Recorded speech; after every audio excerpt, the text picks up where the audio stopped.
but making it for sort of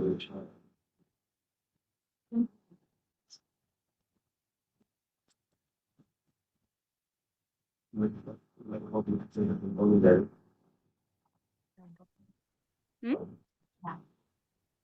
वो चालू हो गया ना नहीं, only I have joined now. सीधा Who closes? Oh, what did I do? Off. Oh,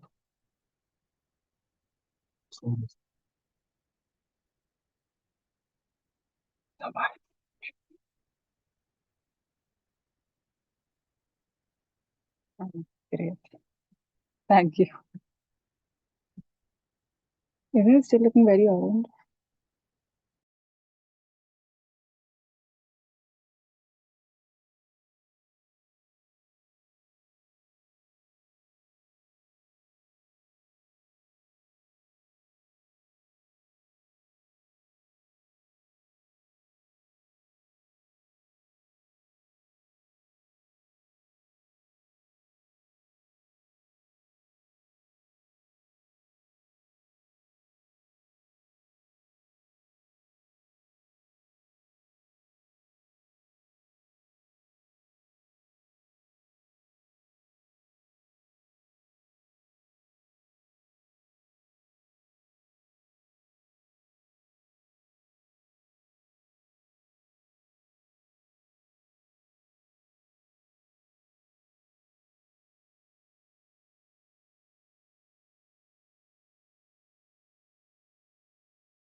Hi, everyone. Welcome to today's session. I'm Pavitra, and I know we've organized this on pretty short notice, but we wanted to kind of have this chat and speak to everyone just to talk about, what's been creating quite a buzz in the recent days, which is, of course, the physical silver crunch that we've seen. And of course, because of that, what it has really done to ETF prices. we are seeing a big premium. I mean, of course, yesterday it was upwards of 10%, and today as well, the prices are elevated. But what started as, a sudden surge in demand has turned into a supply squeeze with the market makers, and that is what is really affecting silver ETFs across the market, right? So this is just, something that we wanted to speak about and make sure all of our investors know what's going on. We will break down all of the mechanics of this, what's driving the shortage, why ETFs are impacted, and when the market could potentially normalize. So let me invite Siddharth Srivastava now. He heads ETF products for us. He's also a fund manager on the passive side. Siddharth, thanks for joining. I'm sure you have also got, 100 questions on this over the last couple of days. That's pretty much all that we've been, really speaking about. But do you want to just start by laying the context and just telling us what's happening? Because for someone, I've got a lot of questions saying that, hey, silver prices are up 5%, but that's not quite the real picture. Yeah, sure. So, first of all, thank you, Pavitra, for setting the context. I hope I'm audible and Yes. clear. Yeah. So, let me first give you a bit of a background on what is happening, right? So, if I look in 2024 calendar year, on a daily basis, we are seeing volume of only 77 crores on exchange in an aggregate. Only 10 crores Yeah. daily average volume.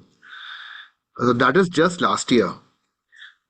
If we look at on a YTD basis, uh, silver shot up to 210 crores on a daily basis. So just from just 77 crores to 210 crores of volume on a YTD basis.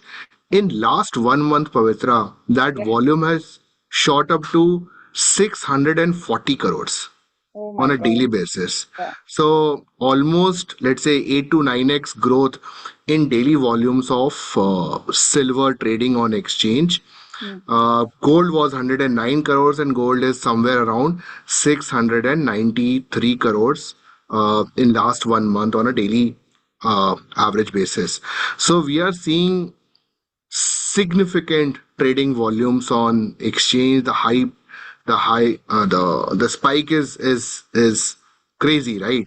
Yeah. uh, in terms of inflows also, in last 3 months we have seen inflows of almost 5700 crores in silver. This is August ending data. And in gold almost 5500 crores. So first of all, we are seeing a significant amount of interest in both gold and silver, and that has all sorts of cumulated to what we are seeing right now, right? And so what has happened is that because of this significant demand both in domestic market as well as international market, the inventory of silver Hmm. has sorts of gone down, and we are actually facing challenge in terms of sourcing silver. Yeah. So the quantum which is typically there, which is used for creation of fresh ETF units, that inventory levels have gone down. So what has happened? Whenever inventory level goes down, what happens? Typically, people start charging premium for it, right? Just think of anything, any commodity which is in scarcity these days.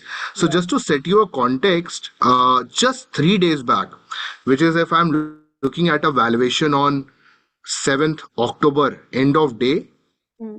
the silver in Indian markets were trading at a premium of 2800 rupees.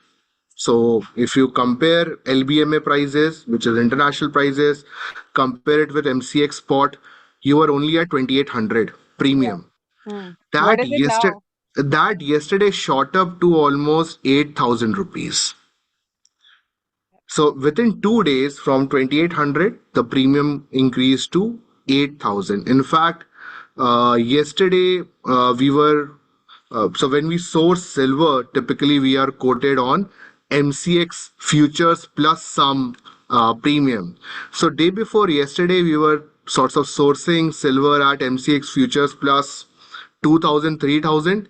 Hmm. Yesterday and today we are sourcing it at 15,000 to 20,000 INR premium. So what has happened is that because of this uh, uh, inventory issues, that existing bullion traders do not have inventory. They do not have sorts of clarity on when they will be able to replenish their inventory. Yeah. They are also quoting at a much higher level, and because of that, there's a spike in silver, where we see now trading in Indian silver ETF happening at a much higher levels. Yeah. No, that really helps, and really explains what's going on in the market. I just want to point out that all AMCs for their silver or their gold ETFs use the same few market makers, right? So everyone is dealing with the same market makers. And like Siddharth pointed out, because there is a scarcity, now whatever quantity is available of silver and whatever inventory these market makers have, that is kind of quoting at a significant premium, and that is something that all AMCs are having to bear. So that is why you're seeing this big premium across silver ETFs. But Siddharth, the main question is, when will this normalize? We know this will normalize. It is only a matter of time because we're waiting for the fresh inventory to come in. Once it does, things should normalize. But do you have any sense on how long it can take? Because I've not seen this kind of event. It doesn't happen too often as well. And if you could touch upon briefly that, SEBI only allows LBMA, that's the London Bullion Market certified bars, right? So how soon should we see all of this come in? Yeah, Pavitra. So, can you hear me clearly? Yes, I Yeah, can. okay. I think there's some problem with the video, but thankfully audio is okay. Yeah. So again, just before I talk about when can we expect that to normalize, Hmm. very quickly, in last since when I'm looking at yesterday's day close price and compare 9th October with 7th October, in international markets, silver has only sorts of moved up by 2.6%, 2.5%. Hmm. Whereas in Indian markets, it has moved up by 5.9%. Right. So relative to international markets, we are overpaying. Right. So that is the one clarification which I wanted to provide, because all the NAVs have moved up because of higher premium. So people are possibly looking at current exchange traded prices and thinking that okay, things have normalized. It has not normalized. Premium has now built into NAV itself, and that's why. We seem to have lost Siddharth, but we will get him back on and to really explain what's going on. But I think what he's trying to get at is that today it looks like things are normal. That's not really the case because the price of domestic silver itself has gone up, which is what you're seeing in the NAV. So now when you compare the INAV versus the market price, it looks like there's not much of a difference, but it has already been baked in. So domestic price should essentially be close to the international price. What is domestic price? It would usually be the price of the international ETF plus whatever premium is there, right? Right now, if you see, and what Siddharth was also mentioning, is that the premium has already been baked into the Indian price, which is why when inventory comes in, when things stabilize, the prices will tend to correct once more. Siddharth, can you hear me now? And if you're back on, I got what you were trying to say, but maybe you should just repeat that point because that is really the most important thing over here. Yeah. So see, what has happened is, like I mentioned, that again, Pavitra, can you hear me clearly? I can hear you. I can hear you. Yeah. And I can see you So also now. great, great. Yeah. So what has happened is that, like I mentioned, that premium itself has gone up, right? Mm, So what typically happens that on a daily basis, for NAV calculation, we are using LBMA as a base price, and then we add premium mm, to arrive at the NAV levels, which is declared on a daily basis. yeah. Now, 2 days back, those premium levels were roughly around 2,800 Mm, over the international prices. Yesterday, it was 8,000 plus.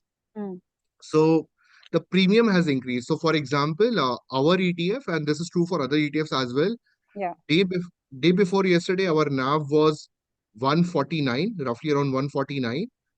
Yesterday's NAV was 154, Mm. where the international By market has rupee not, increase.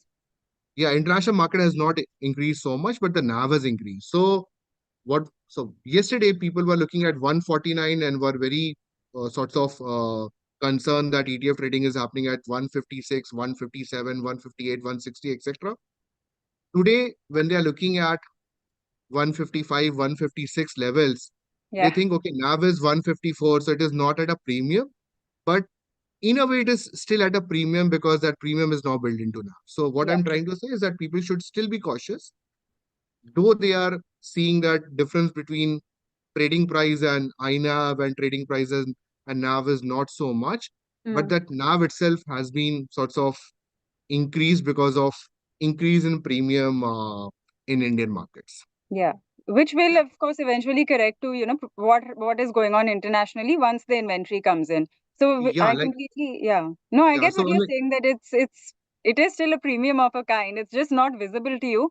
And for all of our ETFs, we usually suggest looking at current price versus INAV and deciding, but this is a little bit of a different situation here. absolutely. I'm like I mentioned that international price has only moved by 2.6%, 2.5%, where Hmm. our price has moved up by around 5.5% or so in Yeah. domestic market. And that is nothing but change in premium. Hmm. So if premium sorts of normalizes to earlier levels, your underperformance relative to international price movement will be there. So let's say hypothetically, let's say right now there is 3% excess premium in Indian markets. If international price move up by let's say 10% and our premium normalizes, so you'll be only earning 7% or so. Hmm. Hmm. Okay. I'm glad you clarified on that as well, because this is a bit of a different situation versus what we also have kind of, advised on our ETFs. But Siddharth, the next question is what next, right? I mean, we've spoken about the fact that, okay, we don't know if this is a 1 day thing, a 2 day thing. The thing is, we're also heading into a weekend, right? Um, is it fair to say that just, wait till Monday, we should probably have more clarity? Of course, you've been speaking to the market makers constantly. Do you have any information that I don't?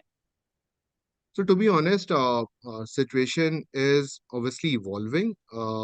Weekend is a good break. I hope supply sorts Yeah, of comes back. Yeah. normalizes over the weekend.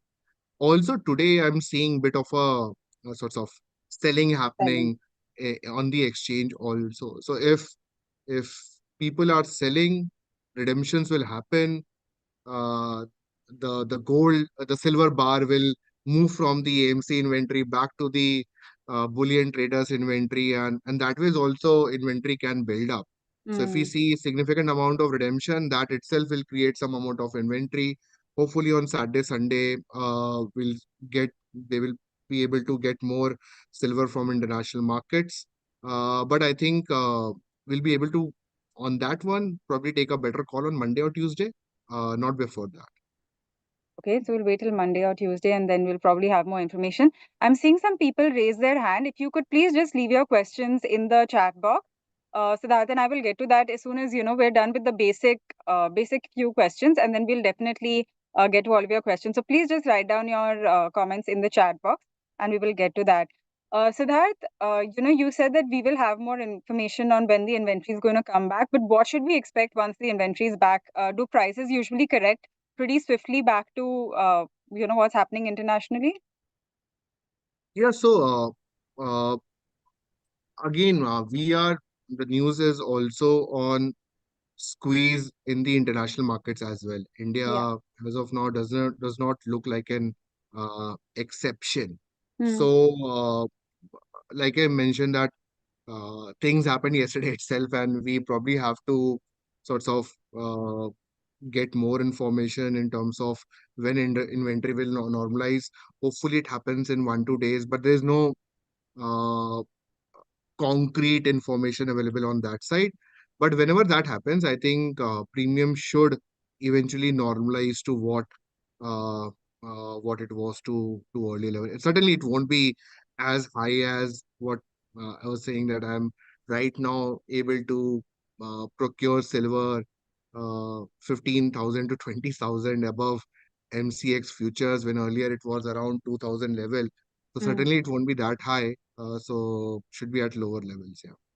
Okay, got that. Siddharth, so now, a two-part question. What should people do, right? That is the main thing. Till we have seen the silver demand really been building up. Of course, now the festive season is there. The silver, gold, both are kind of in high demand. Two questions for someone holding the ETF. What should you do? for someone not holding and just, observing from the sidelines, maybe who's now feeling the FOMO, what should you do? I think honestly, it is sort of best to avoid investments right now Yeah. in silver ETF for the time being till the situation normalizes. Because like we mentioned, that premium has shot up significantly, Yeah. right? So whatever you are buying probably won't be a fair value. Uh, See, it's a difficult question to answer because there are two parts to it, right? Hypothetically, if silver international prices zoom up by 10%, let's say, Then it's still and fine. and right now we are almost at a 3%, 4% uh more premium is built in at current level, let's say, you're Hmm. still going to earn 6 7%.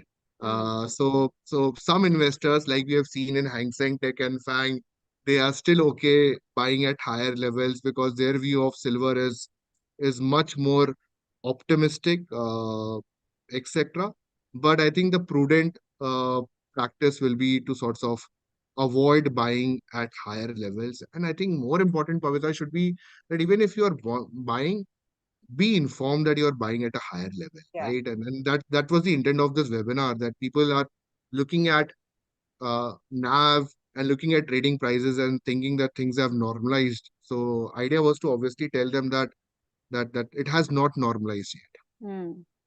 Okay, got understood that. And the other thing is that we also, I think, should point out that there's no need to panic sell also, right? Because this is not a situation where you're not being able to sell.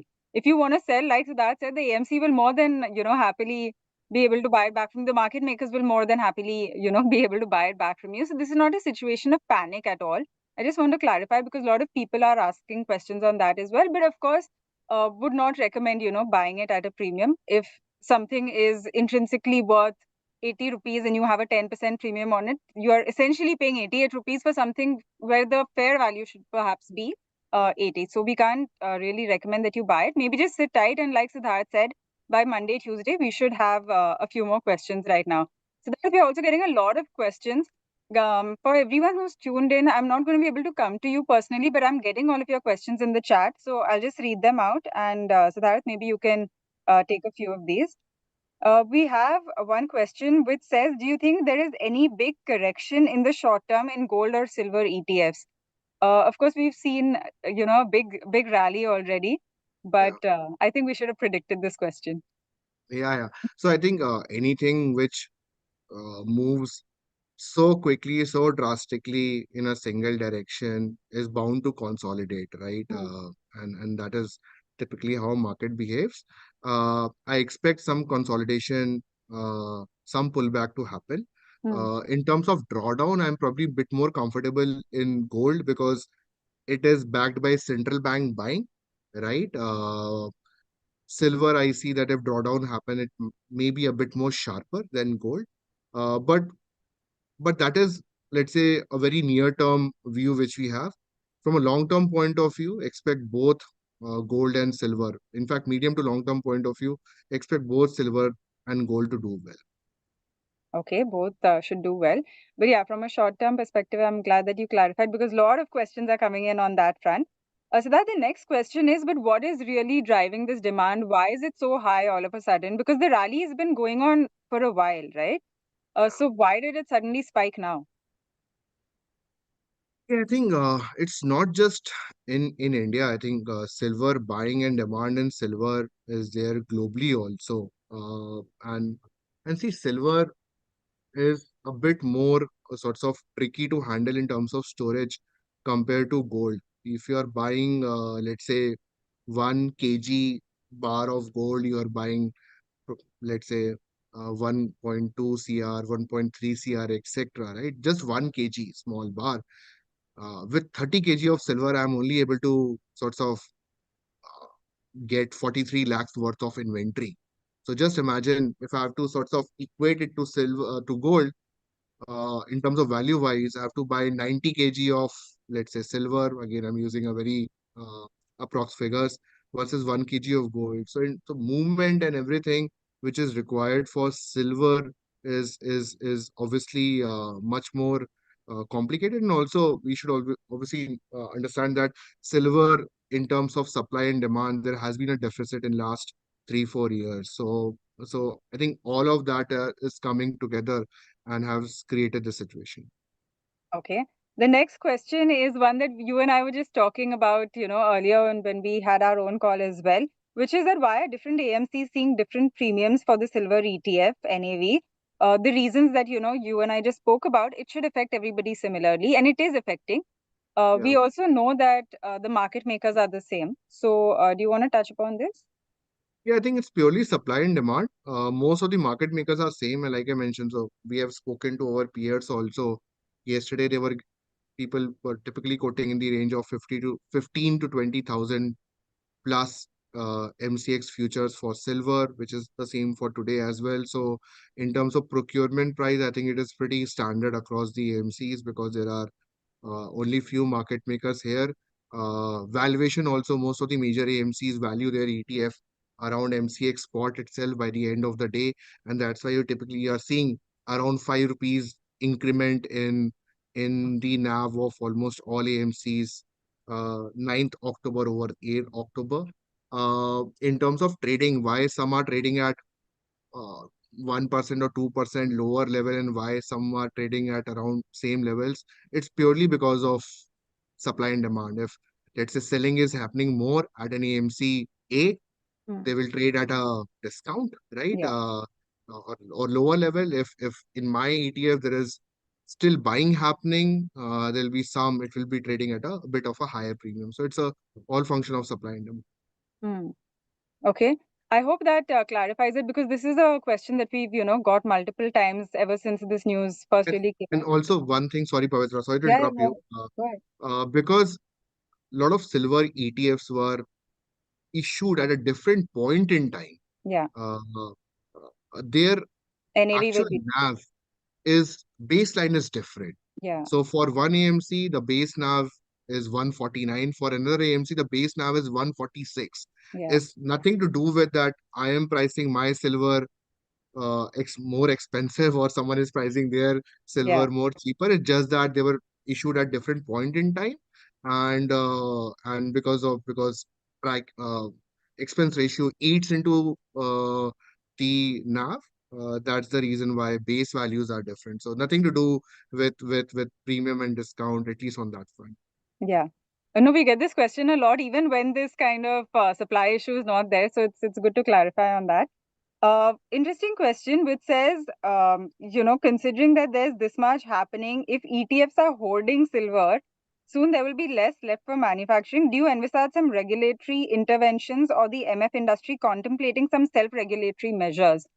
On the regulatory front, we should probably talk about the fact that only LBMA approved bars are available in the Indian market. Not available. It's the only thing that SEBI allows. Yeah, I think first of all, we should also like look at the fact that uh, the total AUM of silver ETFs is roughly around $3 billion or so, right? So it's not as if that ETF holding as of now is creating any issues internationally. Yeah, $3 billion is nothing, right? yeah, yeah, In the overall scheme of things. As far as uh, issue with LBMA certified silver, gold and silver is, I think different entities have approached SEBI uh, for allowing other certified bars also, and I think SEBI will look at it, and if there is merit, they will allow other certifications also. But as of now, only LBMA certified gold and silver is sorts of bought mm, and sold by the ETFs. That is true for both gold and silver as yeah. I think also, sometimes when we say that there's a supply shortage, people just think that there is no silver in India. That is not the case. The silver that we track, that we hold in our vaults, it's a very, very regulated space, right? That is in short supply right now, and inventories will kind of fill up for that as well. Siddharth, the next question is, why have market makers not succeeded in normalizing the prices? Is this a one-off situation, or can we see this happen going forward as well? I'm definitely seeing this for the first time in about, 10, 12 years of tracking the market. No, it has happened earlier in gold as well, a while back. So see, again, there's not many LBMA certified refineries Yeah, in India. So you have yeah. to depend on sourcing it from international markets. And whenever there's a supply chain issue like COVID, etc., there will be a lack of availability of LBMA certified bars in India. And at those times, typically there will be premium, but these are odd events, not regular events. So hopefully, this should not happen frequently and continues to sort of, if it happens, hopefully not at, let's say, rarest of rare occasions. Okay. Understood that. The next question is someone is saying that I'm buying silver and gold ETFs from a newer fund which has a lesser NAV. Is it good to buy from new funds or with someone which has, a 5-year kind of track record? I see that I just want to point out that these are exchange traded funds, right? So the whole point is that for it to track the underlying. So most funds will have a very, very similar kind of return. But I guess that when you have a long track record, you just know what the tracking error can look like and what the capabilities of the AMC are. Yeah, I think the gentleman was again referring to the price fact that Yeah, the different NAV ETFs pricing. are available at different levels. That is solely because of fact that they have been issued at different point in time. Same is true for Nifty 50 ETFs or bank ETFs, etc. Ultimately, you should focus on returns, which Hmm. is similar across ETFs. So if one gold ETF is trading at 149 and one is trading at 154, if gold price move up by 20%, so they will typically give you a return of 20% minus TER for the concerned scheme. Okay. That is helpful to know. The next question is that is it better to stay invested? I have an SIP in both silver and gold ETFs. What should I do on this front right now? I think if your view is long term, stay invested. For SIP, especially in silver, I'll probably suggest that you monitor. If these high premiums continue, you can look to pause the SIP till the time high premium is continuing. I think it's just one day today. Like, so probably watch out for a couple of days. If the high premium continue, you can take a call to pause your SIP for a time being in silver, but stay invested. I think in a long term, like I mentioned, that short term correction consolidation can be there. Silver may have a bit more, but long term continue to remain positive on both the commodities. Okay. There is one more question which says, does this indicate any key risk in any part of the economy which central banks are able to see and stacking such volumes? First of all, silver is not being stacked by central banks. We are, of course, seeing high gold, of course, is, but we are not talking about gold today. The kind of demand that we are seeing is very much retail driven demand. When a metal goes and rallies this hard, especially when some of the other pockets of the market are not doing well, there is that FOMO feeling, which is why a lot of people are also entering the market. But Siddharth, since we are talking about any concerns, do you see any broader concerns with this? Because, like you said, it's happened with gold before. It will normalize. We know it will normalize, right? Whether it happens in 2 days, 3, 4 days, we don't know. Is there anything to be so worried about? No, I don't think so. Again, like I mentioned, that if you're purchasing silver now, then you should be cautious about the fact that if premium goes down, your realized return will be lower than what silver has given. But if you are okay with that, I think there should be no major cause of concern, especially for people who are holding. People Yeah. who are holding, it's good. It's in a way good for them because they are selling at a higher level. So people who are already invested, no cause of concern. People who are thinking of investing, obviously they should do proper price level checks, etc., and then take an informed call. Hmm. Okay, that makes sense. I think, the main point of this was just to, kind of say that what is happening and that the prices you are seeing are reflecting a very significant premium. Like Siddharth pointed out, if you are already holding it, it's not so much of an issue. But if you have been on the sidelines, if you've been waiting to get in, don't get in on a day when there's, an 8, 10, any kind of significant premium. It's just that premium can be lost and then you will perhaps, see a little bit of a cut on that account. Let me just see if there are any more questions on this front. Okay, so one more question is that how do we know that the premium on this will normalize eventually? Because there are some funds like our international funds where it hasn't. Of course, that's an entirely different story. I've also been answering questions on this since the morning, but Siddharth, the thing is that you do know that inventory will come back in, right? Yeah. I'm like, we just don't have the visibility whether it will happen in 2 days, 5 days, Yeah. 7 days, etc. But and hard to comment on that. So whenever it happens, probably we'll do a this webinar again and tell people that now things are back to normal and you can buy without any concern also and without much due diligence, and everything is normal, back to how it is supposed to be. Okay, got that. That's been very helpful. I think we've answered a bulk of the questions. The point is just to tell you that, for someone who's looking at a very long-term kind of perspective and you hold it, you don't need to immediately cash out, sell. There's definitely no need to panic because this is not a liquidity problem with the ETF, right? It's not that if you want to sell, you will not be able to sell. So don't be worried on that front. Hold off fresh purchases for now. And we assure you as an AMC, we will put out the information when prices normalize and it's good to buy once again. Siddharth, any closing thoughts? Anything you'd like to add?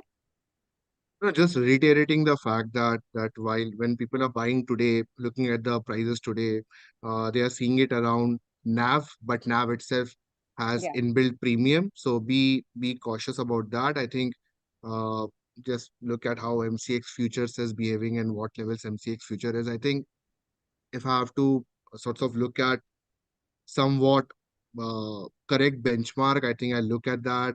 If you are sort of technical enough, then you can look at LBMA price and convert it into domestic market price, adding custom duty, etc. So yeah, so you I can know, use aren't those you asking levels. for a lot?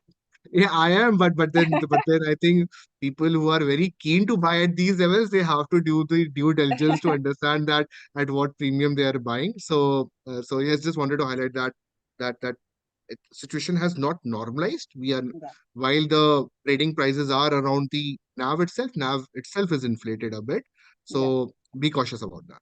Yeah. All right. I think we can close on that note. That's very helpful. If you don't want to monitor all of these things, please be well assured that the AMC will put out advisory on when it's okay to buy again. Right now, it is at a premium, and we're just asking you to hold off fresh purchases very, very temporarily and just for a few days. But Siddharth, thanks a lot for joining me and doing this. I know you have a packed day and a desk to get back to, so I'll let you get back to the fun. But for everyone tuning in, I hope this has helped. You can always expect more information from us as we get more information as well. So thank you.